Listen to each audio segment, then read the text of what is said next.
can't believe we got through this whole interview and didn't mention Idiocracy, which is controversial for me now because when it first came out, I loved it so much, and I still do. But the fact that it's playing out as real now is very disturbing to me. This how we fetishize and seem to love who can be the stupidest person, and isn't it funny that everything's so stupid, is worrisome to me. But there's so many great things in that movie. I think one of my favorite parts is when you look out the window in a lot of the scenes that take place in the cityscape. You can see that no one knows how to take care of buildings anymore, so they're held up with rope. There's so many things like that that they're using ropes to keep skyscrapers from falling down because they lack engineering knowledge anymore. Right. Well, I can just remember being on the movie with Mike and saying like, well, Mike, are you sure that we can do this? And he'd be like, you don't think it's funny? And I'd be like, well, I think it's funny, but I mean, I'm totally immature. But I mean, is this going to be able to fly? But yeah. I do remember when in the last administration, they did hire somebody for a very important cabinet job that was actually from Carl's Jr. And I thought, okay, now that is pretty incredible. that even I will agree that it is exactly These like worlds Idiocracy. Yes, it's starting to and just the reverence they have for these, over the top entertainers, and it's just becoming the reality of our political situation. Yeah, where people would ask me about it, and I'd always say, well, I actually think Camacho would make a great president. Yes. I mean, he cared about the people, He was kind of empathetic. Yes. He wanted to take action. Yeah. He's looking pretty good right now.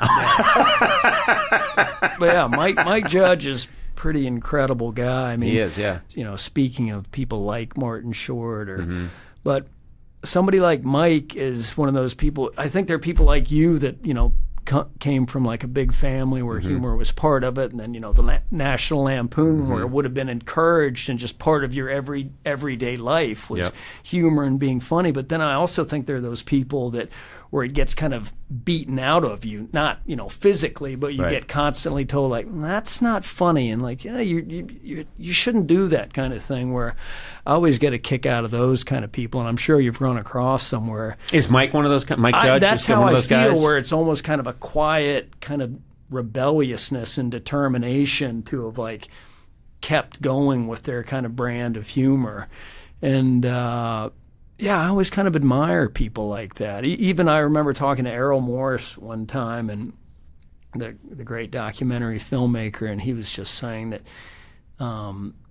either his mother or a teacher had said to him, "Now, if you think that's funny, you're sick." Where I think that's kind of what can happen to some, really funny people. When I was in fourth grade, our fourth grade teacher said, this woman who was really severe and scared us all, and she's tough.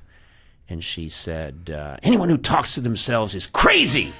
They're crazy and insane. And I was horrified because I was sitting there thinking, all I do is talk to myself and do voices and do and when I'm brushing my teeth in the morning and I see my reflection in the mirror, I'm like, hey, you, what's the scoop? I'll tell you what's happening. And foam's coming out of my mouth. You are looking good today, You are looking good today, and away we go. And I was always narrating my life. And she declared as an adult, and I'm in fourth grade, that means you're insane. Right. And I did think I was insane for a couple of years there.